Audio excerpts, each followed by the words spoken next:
folks? Welcome back to Talkin Badgers, and we got a packed show for you tonight. I'm fired up for today's show because we got plenty to talk about. Wisconsin is 2-0 for the first time since 2020, but let's be real, it hasn't exactly been smooth sailing so far. The Badgers were able to bring home a 27-13 win over South Dakota, but it follows a lackluster performance against Western Michigan. So what's going on here? Is this just early season rust, or are we seeing a bigger issue unfold? And then we're gonna talk about what exactly is this offensive identity that Phil Longo has, and then I'm gonna throw it over to Jay and find out if this offense potentially has another gear. And then after that, we're gonna flip to the defensive side of the ball, where I'm gonna ask Ryan a simple question: can this defense be disruptive enough to make this a game against Alabama? We've seen flashes of potential, but are they going to be disruptive enough up front to compete against top tier competition? And finally, I'm going to ask Coop, how bad is the Bama beatdown going to be? So I'm not saying that Wisconsin is going to get run out of the building, but when the time comes, right now we're sitting on two underwhelming performances, so we have to ask, what's it going to look like against an Alabama? So if we're going to get into it right away, talk about the offensive identity. Jason, if you had to define that after 2 weeks, or if you want to lump in last season as well, what would you say Wisconsin's offensive identity is under Phil Longo? Unknown. I think that he wants to run the ball to set up the pass, but it's like he's not confident in what he has, which is weird because everybody that he has are guys that he's kind of handpicked. I don't know. I really don't know what – I think that they want to run the ball, and they haven't been able to run the ball super effectively, and I think that's just thrown a wrench in the entire offense. Yeah, Phil Longo was made available to speak to the media, and I thought he had a few different eye-opening comments to me about the offense. I thought that in some ways he understands what this offense isn't doing, but I think that he's also downplaying the fact that they don't know who they are. He kind of talked about, like, if we want to be a little less explosive, be more conservative, essentially whatever it takes to win the game, that's going to be our approach week in and week out. And yeah, I understand that. He talked about, said fans want to see the points, they want to see the big plays. Obviously that's what the fans want to see, but for him, he thinks that winning football games should outweigh what the fans want to see. And I get that point as well. But I think we've seen some really major changes in personnel groupings this year.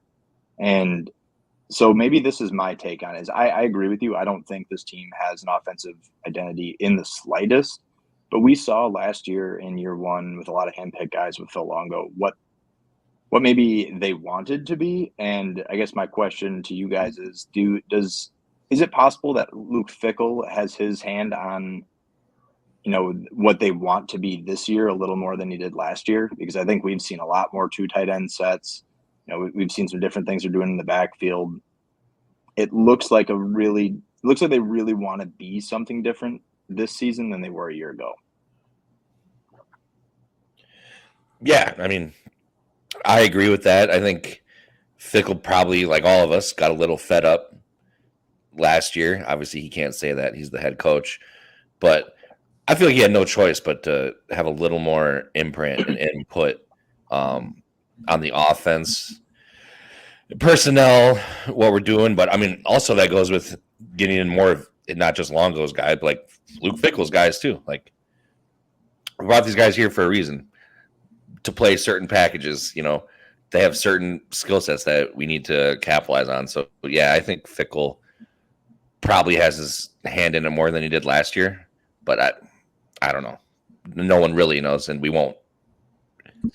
Yeah, I think at some level, can we just call BS on like what's being said? Like this idea that, like, when you listen to Longo in his press conference when he's saying, fans want to see 45 points, but they'll be happy to just say in a win, or we should just be happy to see a win. Yeah, no fan is saying like, man, I'd rather score 45 and lose, man. Yeah. Like, no, what we know is points per game is directly tied to wins and losses. Look at some of the best teams in the country. They're not scoring 27 points because when you play stiffer competition of Western Michigan and South Dakota, you're going to need to score in the 30s. Or not win by like 10 points. Like, so when people are getting on about the points, it's not because we want to see blowouts. We want to see this. We just know that those teams, if you don't blow out, it's kind of foreshadowing for the rest of the season. So if you're struggling and you're in a 14-13 game where you're losing in the fourth quarter to Western Michigan that just lost 56-0 and had like 12 rushing yards against Ohio State, like you're struggling with them, and then South Dakota's like making a game of it.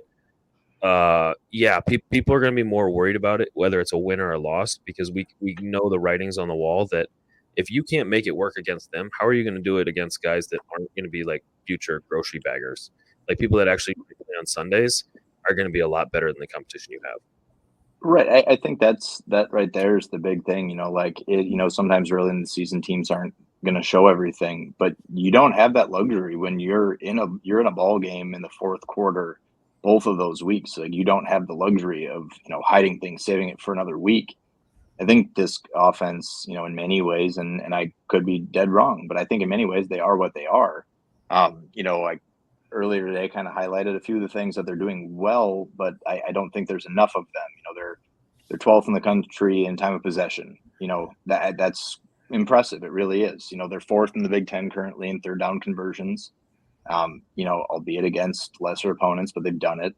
And then, maybe the most important, given the way that we've seen this team hasn't been able to close, last season, they've outscored opponents 22-7 in the fourth quarter, and they've held the ball for over 10 minutes in the fourth quarter in both those games.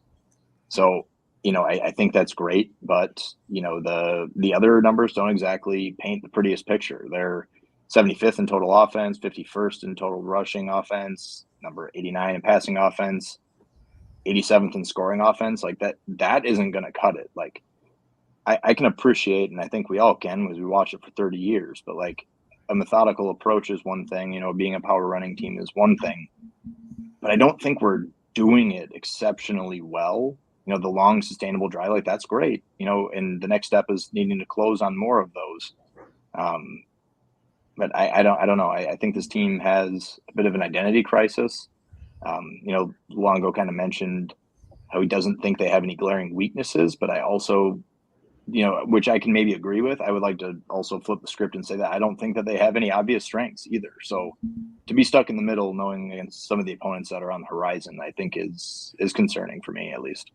Can you just take a step back too? Like one of the biggest things that frustrates me, and I know other people, is this idea of like they're not showing everything. What are you hold? Like, yes, there's wrinkles and different things, but you don't want to throw it down the field because Alabama might not know how to cover a 9 route in a game. Like, why are we holding stuff back? And I think the thing that's like you can expand on that, and it's one of the biggest complaints we had with Paul Christ is he was trying to do something he wasn't. Remember when everybody started talking about the dairy raid? Well, he was still here with Bobby Ingram. Like, oh, they're going to throw, like you had Marcus Allen and Skylar Bell, like, oh, we're going to throw it around. It's the dairy raid. Why are we making guys do stuff that they're not? Like, Phil Longo has made a name by running his offense. That's why he gets the jobs he does. Why are we making him spend 25 years of doing what he excels at and making him do something different? It's almost as if we're putting Braylon Allen in swing passes when that's not what his strength is. Like, we should play to guys' strengths, coaches and players. And it seems like we're just kind of trying to force a square peg in a round hole because last year didn't go so great. And that's gonna create more problems down the road. Like, that's how you become Nebraska under Mike Riley and Scott Frost, where you have an identity crisis. Are we a power run team? We want to get back to the glory days. So now we're going to throw it all over the yard with Adrian Martinez and be an RPO. Like, we got to find an identity and find it now and get it going. Because if we keep doing this flip-flopping and now next year we want to throw it all over the yard, like, you got to have something, dude. Part of the problem is just the inconsistency, whether it comes to passing or running. Like Dylan said, what are we good at? Like, are we awful at anything? Not really, but what are we good at? And just looking at like personnel, why does Tretch have 1 reception last weekend after the game? Saving it for Bama, brother. They're saving it. Yeah, you get the fuck out of here. Like, he needs to be more involved in the offense. Darian Dupree, get this guy on the field. Like, it shouldn't be that complicated. Like, as a coach, you need to be getting these playmakers on the field. And we've seen the plays these two can make in the Phil Longo offense, and it just seems obvious that, wow, these guys could be electric if they just get their hands on the ball more. So to me, that's part of the like coaching and like personnel is part of the problem too. And another thing, just being at the game, and I feel like it's obviously different when you're in person than watching it on TV, but I feel like Van Dyke was late on like 4 or 5 throws, like for really easy first downs and one touchdown. There was one when we were in the red zone. Ches ran that little seam route. He's lucky he didn't get Ches Malusi sent to the hospital on that ball. He should have thrown it about 2 seconds earlier instead of letting basically three defenders collapse on him. So I think he's that's definitely held the ball a little longer than you would like to see. I think in both weeks, truthfully. Yeah. It's not ever just one guy's fault, but I don't think there are a lot of scenarios where you should have that ball in your hand 3 seconds after the snap. It's like Tanner Mordecai. Like, he just doesn't look completely comfortable. Bingo. That you nailed it, Coop. It was the same thing for the last 15 games. Quarterbacks holding. Like you saw it in the Rutgers game, you saw it in the Buffalo game. How many times do we see Mordecai and he just kept pumping it, or like burping the baby, as they say? Not letting it go, and all the throws were late until LSU. It's like, well, you had a month to work on a game plan. Like, that's why it looks so comfortable. But it's like week to week to week. It's like these guys are struggling. Like, and maybe it's just like a first year in the system guy. But it's like if you keep getting a 1 year rental, a 1 year rental, a 1 year rental, it's going to look like this every year. Mm-hmm. Yeah, at some point, I think it's one of the biggest things, and I think they're abundantly aware of it based on all of the questions they had to answer about it during the quarterback competition. But at some point, you have to break that cycle. You got to do something about it. Yeah. You need a guy that's going to be multiple years. And I know that's easier said than done, especially in an era like this. But I'm in agreement. Eventually, you're going to have to break that cycle. Which is what you're going to have to do is you don't got to break the cycle. Break out the fucking checkbook is what you're going to have to do. One or the other, maybe both. Well, as long as you're breaking out the checkbook and not the flea flickers, because I was just waiting for a wildcat. Like, bring out the wildcat since we're just doing like 2005 plays again. Honestly, if we had like 4 running backs on the field and some type of wildcat wishbone, I'd be rock hard. I mean, maybe not necessarily that, Coop, but I would get pretty hard too watching it. But they just got to find easier ways to get their skilled players the ball. Like, we go back to when we had James White, Melvin Gordon, and Monty Ball. Like, those guys were all getting their touches during the game, and those are 3 really dynamic running backs. And now we're like, we got to feed Cade Giacomelli 15 times a game. Like, and granted, he was the best running back on the field. He'd be the best one on the roster right now, dude.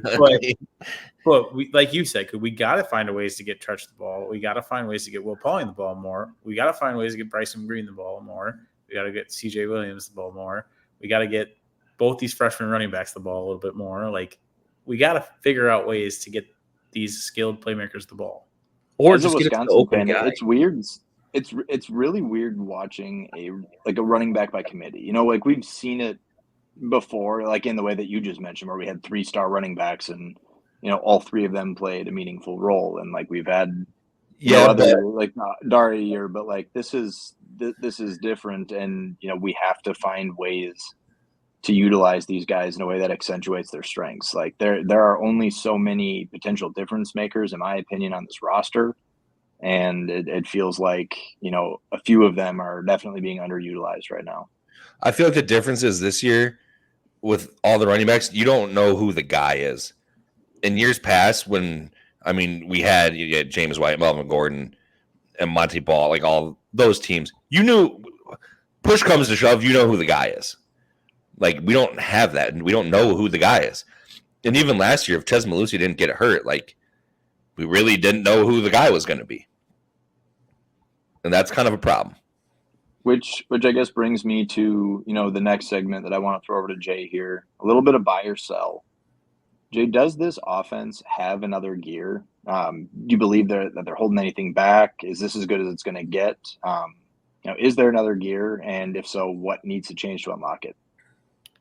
I do think there is another gear, and I think it's kind of like what Ryan has alluded to, like with the comfortability thing. And we said, like, I think at some point, like Tyler Van Dyke is going to be a little more comfortable in this offense, and Tyler Van Dyke and Phil Longo are going to learn a little bit more about each other. And I don't think it's going to happen against Bama, but I'm optimistic. I'm in my optimistic king era. I'm hoping that they figure it out, and at least they just show a little bit more competence on offense. We talked, I think, off camera last week how the sustained long drives like normally would be cool, but we're kind of like holding our breath. Like, is that more of an opportunity to turn the ball over for us? Because that's how it seems in the first two games. And if we're not scoring touchdowns, like they're not scoring touchdowns, it's not that great. But I'm trying to remain optimistic. I think that they're going to figure out a way to get all these skilled playmakers the ball. And then I think we'll just see, obviously, flash. We've seen flashes of it already. Like that touchdown to CJ was pretty awesome. Like that was a phenomenal play call. That really was. Tip your cap. Like really, really good stuff. So I'm going with, yeah, there's another gear. I buy it. Would you count that as a gimmick though, that play call? Or is it like, obviously it's a good play call, but like, is it almost a gimmick? 5 or 6 times a game. Every time it's a short yardage, they should run something like that. Well, I'm just saying, like, I'm looking at like standing in the pocket, making throws, making like that. I mean, do gimmicks? But that is an easy way to get your playmakers the ball, I feel like, because like Tyler Van Dyke could have ran for a first down there. He's reading the end, and then after he reads the end, he's reading that corner. Well, I'm not minimizing it, like, and saying it's not. It was a great play call, great play design. But I'm saying if that's what you need, is that what we're going to have to do to score touchdowns, like explosive plays? Is it has to be a gimmick, or like are we going to run routes past the sticks? I personally do not care how they score touchdowns if they score touchdowns. But if they're not scoring touchdowns, then I care. That's fair. Good point. I will say they could run a full inside 10 times in a row if they're fucking moving the ball and scoring touchdowns. Sorry for cursing. The first thing I did after Van Dyke threw that ball was scan the entire field about 6 times for a penalty flag. The ball was just floating in the air. He was close to the line of scrimmage. He was right there, but I was like, knowing us, we're going to fuck this up somehow. We're moving back, boys. Yeah, that would have been very Badgers of us, at least of the last couple of years, to have that moment, brought back.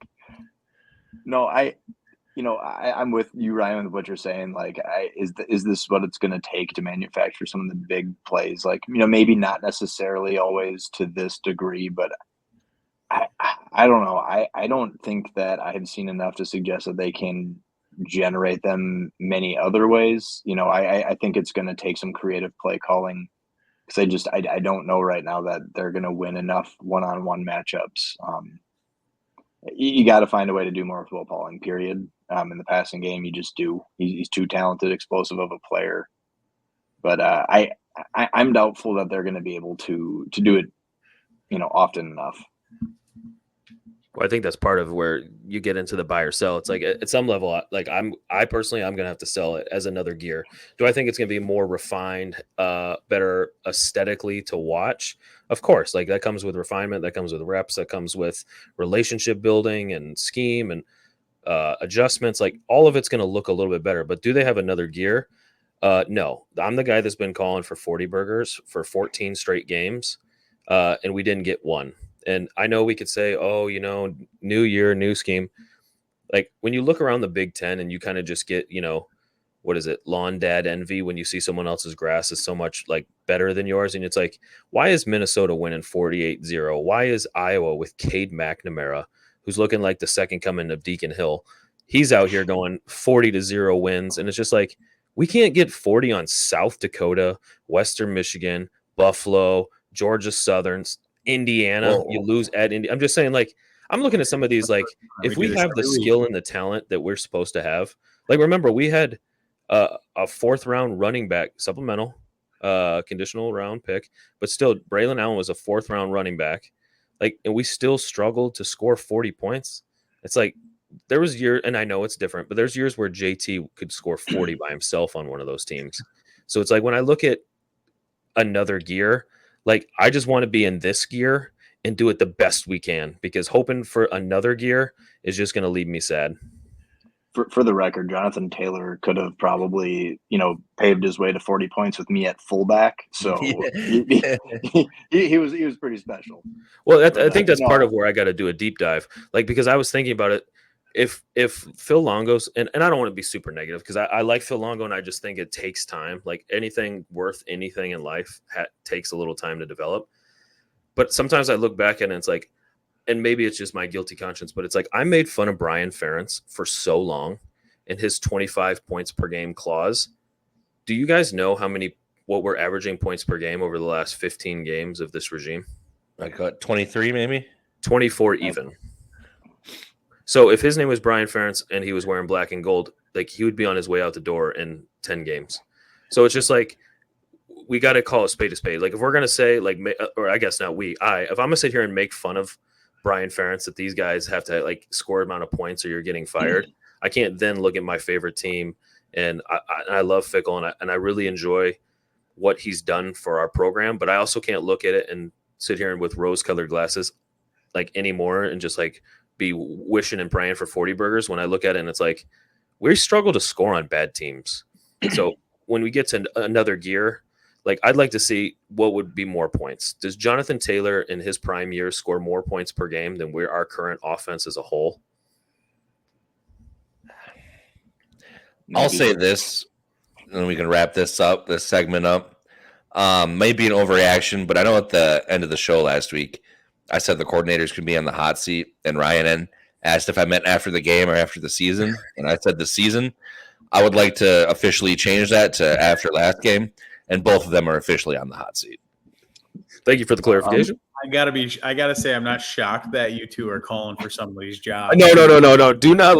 We're not accountability. This is just basketball. Observe and accountability, Jason. Observe and report. Plus, we should talk about expectations on another day. What are our expectations? Coach is gone so fast. With that, with that change of heart from Coop, we'll change segments. I'll leave it at this. I don't think no matter what happens this weekend against Alabama that we're going to learn anything about our offense. But we're going to flip sides of the ball here. Boy, that'd be something. We're going to flip sides of the ball here. I will eat dog shit if we score 40 points. Easy, Florida man. Easy, Florida. Tread lightly. The internet doesn't forget anything. All right, Marshawn, you heard it here first. All right, Ryan. So then I'm going to kind of pose a similar question to you, but we're going to flip sides of the ball here. Talk Mike Tressel's defense. Can Wisconsin's defense be disruptive enough to make this a game? Have we seen enough that suggests that the Badgers truly will have a fighting chance in this one? I want to be optimistic so bad, but I'm gonna say no. And I pulled some numbers earlier just to kind of look at it. I just don't see how they can contain any semblance of run integrity. Like just looking at some of the stats that they've given up, and I know it's the first game, second game. Like those are not great rushing teams. Like yes, South Dakota is great for an FCS, but like I would say Bama could probably rush for 300 on Saturday. And I only say that because are they going to have a 3-3-5? Are they going to have a 4-3? Like, how are they going to stop the run? Because when we've seen Western Michigan come out in 12 personnel with two backs and a tight end, or even when they go 21 where they got two tight ends and a back, why are we still in a 2-4-5? And I know I said that last week. Like, we're late to adjust. And it's just like, we also, with those two teams, didn't have to account for Jalen Milroe. And he is pretty electric runner. So when I think about being disruptive, I think, what do we have? 2 sacks, and both of them are from Hills? Or am I missing one? I was trying to pull. So Daryl Peterson's got one. Oh yeah, my bad. But it was the quarterback kind of laid down. The play was as dead as it could be. Hey, still register. Hey, at a baby DP. Yeah, still registers as technical about that. Yeah. Yeah, they can't take that one from you. I don't know. I don't think they can be disruptive enough because I don't know, and I don't want to get on like a whole scheme tangent, but I just don't know against Alabama. And, I hear Alabama people talking about like their line is mid and it's not as good as, the Alabama line. But there's perspective to that, right? Like when Alabama fans say, oh, this line is mid. Like, is it like a mid-off bowl between Northwestern and Indiana? Because like there's different levels to mid. So it's all like programs are grading on a curve of what they're used to. You bingo. know, it's So not relative to who you're chasing. It's what you're used to. my point exactly. So I'm thinking of like all like Alex Leatherwood and old buddy from the Eagles that was on there. Like they put out a lot of NFL talent, like much like Wisconsin used to on the offensive line. So I start to think to myself, like when they say that offensive line is mid, like that's probably still one of the top 2 or 3 offensive lines we're still going to face all year. And I wouldn't say South Dakota was necessarily top 12 or top. What are they? Probably the second or worst offensive line will face, because all Big Ten offenses, They were experienced. Yeah, the experience. But when I think about it, what are they going to run for? Like I just blows my mind this idea of like you can say it's mid, whatever. Like when Western Michigan, and this is the thing I kind of argued with some people on Twitter about is, well, the yards per carry is not that big. Well, late in the second half, South Dakota was averaging 7 yards per carry on 28 attempts, and Wisconsin had 28 attempts, and it was like 4.1 at that time.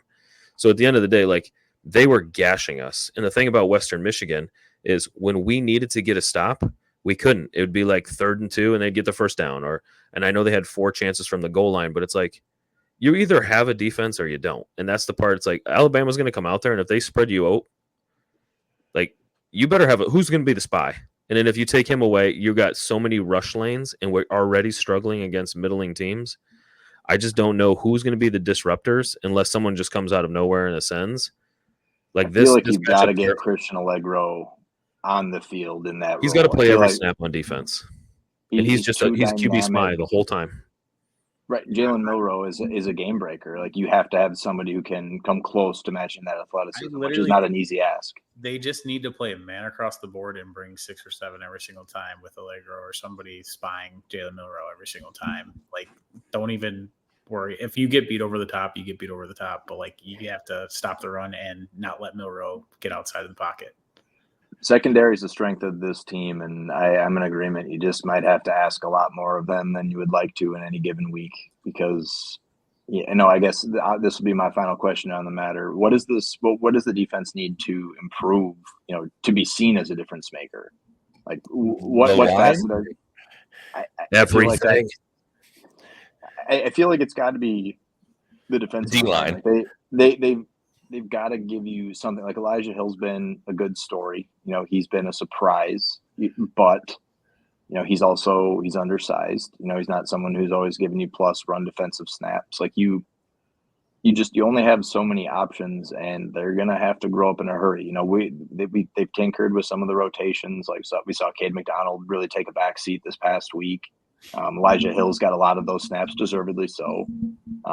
There's a pretty clear top 3 there, and then they have a backup 3 that only played a few snaps, but I think they're going to have to roll bodies in, keep them as fresh as possible, and you're just going to have to live with it. I think the expectation would be your top 3 are going to get pushed around by their offensive line more often than not, so you might as well be fresh and roll them in.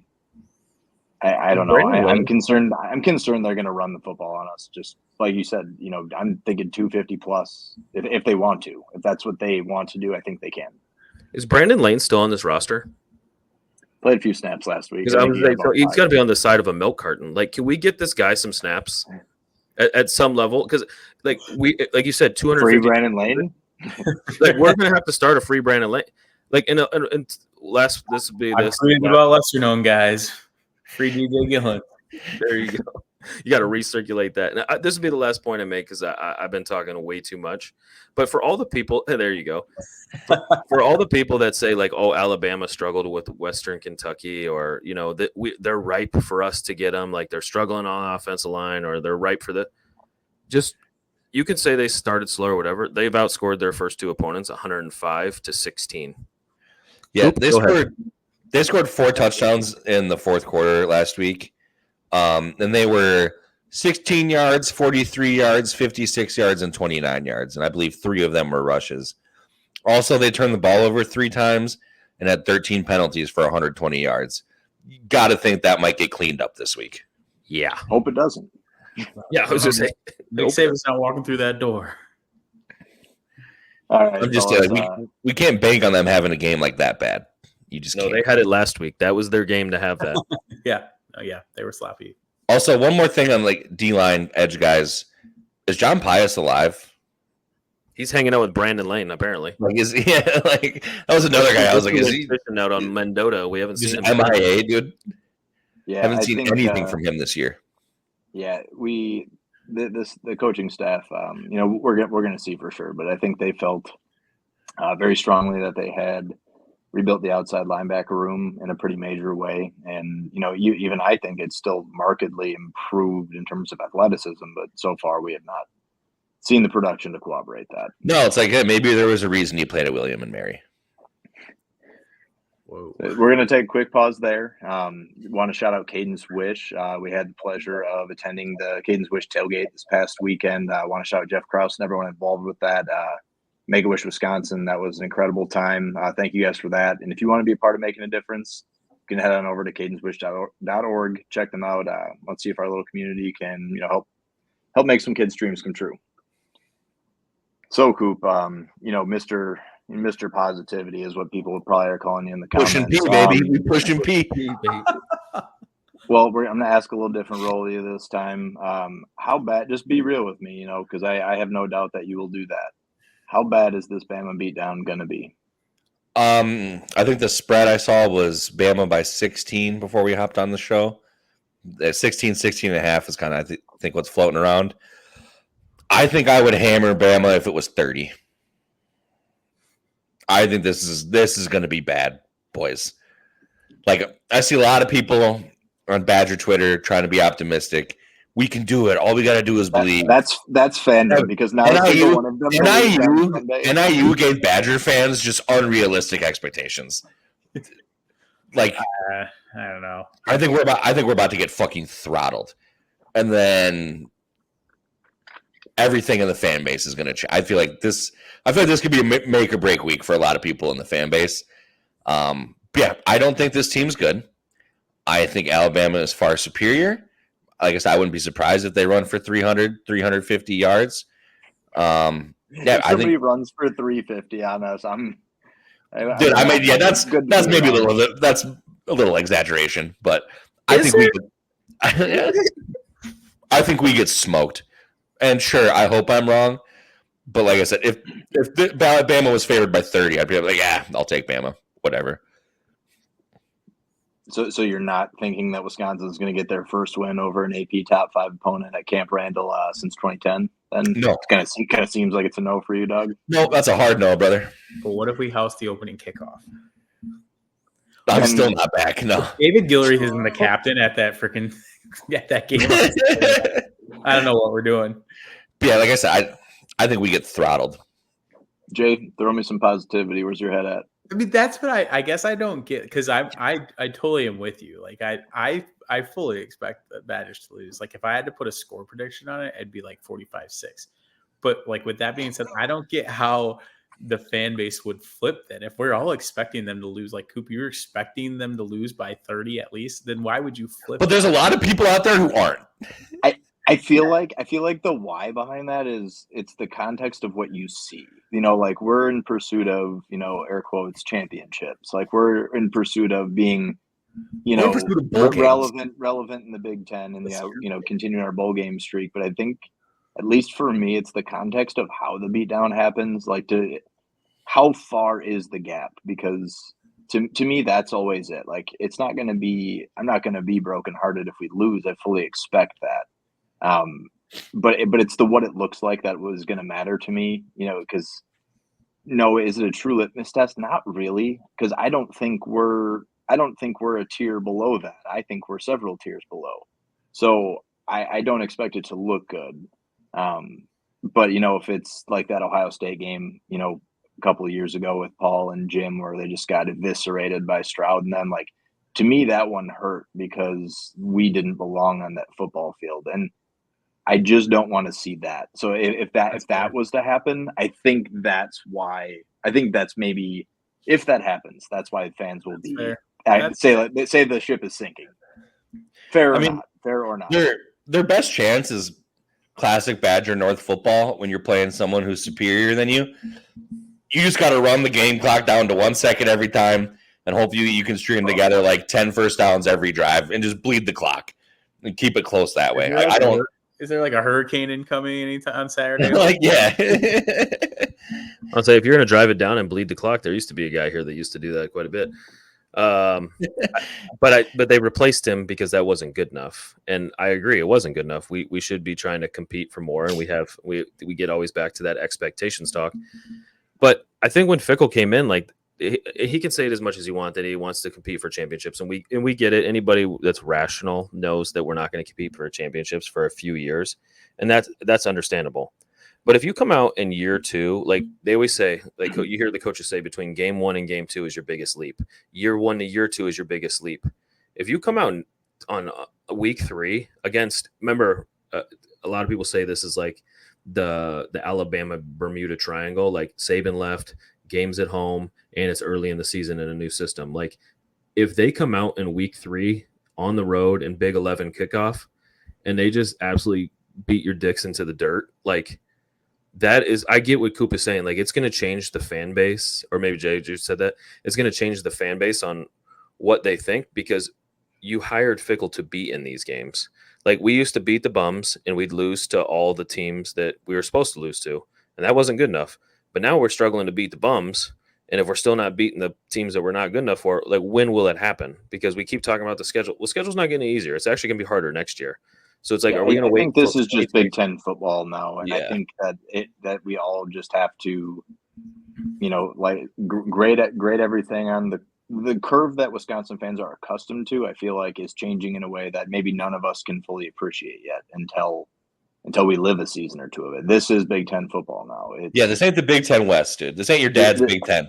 The schedule's not getting any easier next year. Any of the years after like this.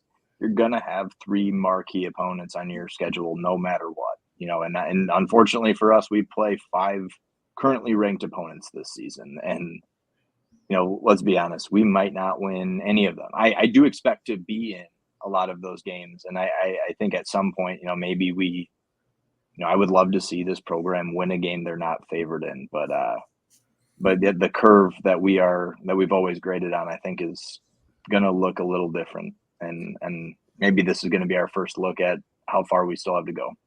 Well, I think that litmus test that you were talking about isn't a litmus test of like where we stand in the hierarchy of college football. I think it's a litmus test for how the rest of the season may unfold.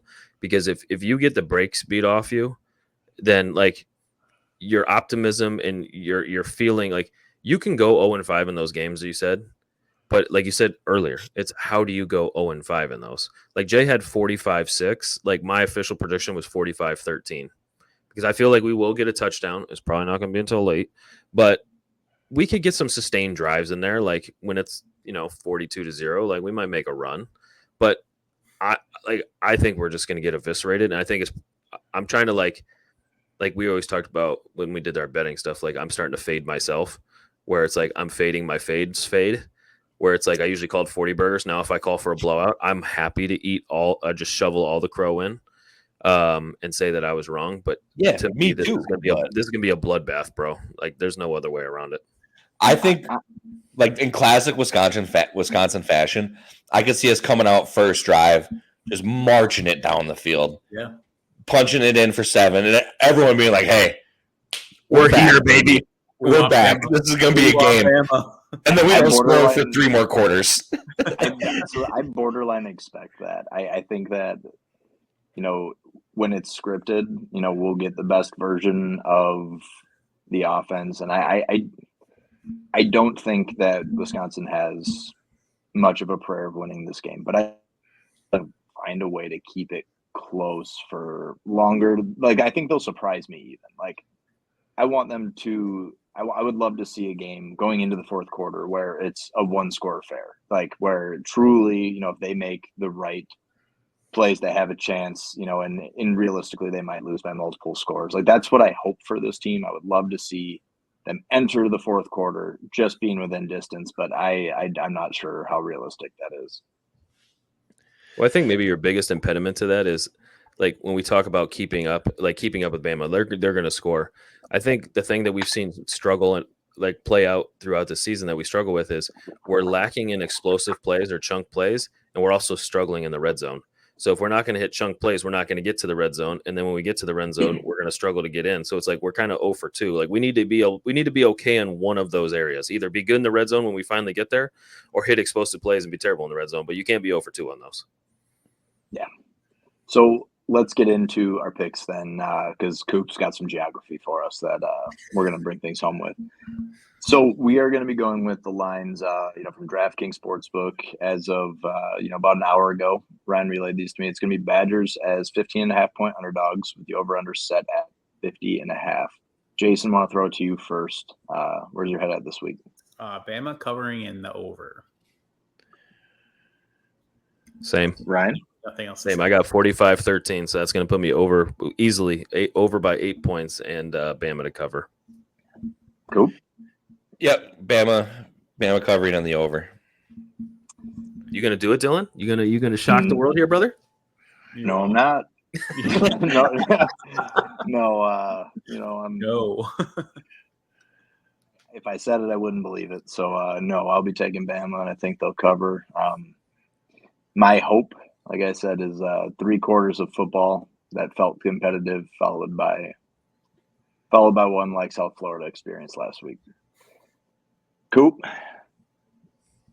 give us our geography lesson of the week. All right, we got a geography fun fact this week. Fun fact, Jason. Okay. Since you didn't appreciate last week's one because you're not American.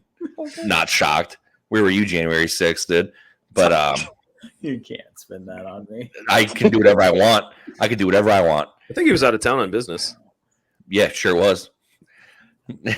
West Coast. Yeah, okay. But no, this week's geography fun fact.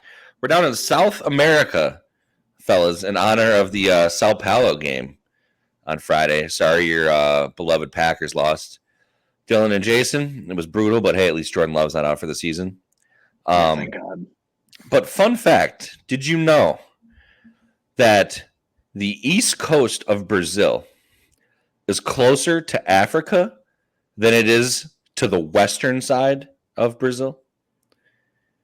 That's fun. Wow. That's a fun fact. That's a good one. Toledo. That is a really good one. So run that back. It's Somebody closer to the eastern coast is closer to Africa than it is to the opposite side of Brazil. If he's wrong, I want you to comment in the YouTube comments. And go ahead. I'm gonna call you a liar. You do that anyway, but dude, I measured it. I went on boat. Shit, if anyone's even still listening at this point, throw something in the comments. I just love to see how many people are willing to give us 40 minutes of their time each week. That's just a wild thing. Those are the type of people that would walk to Brazil with Coop to measure. That's right. Those are some day ones. Before we get out of here, just want to say, I'll be downtown covering the game this weekend. But beforehand, you can catch me at Scotty Bar grabbing a beer. If anyone, bumps into me, be happy to buy you one on behalf of the show. That's going to do it for us, folks. So as always, thanks for being here, making Talkin Badgers part of your week. If you're able, share the show, tell a friend. Let's keep building this community together. And we'll be back next week to dissect the Bama game.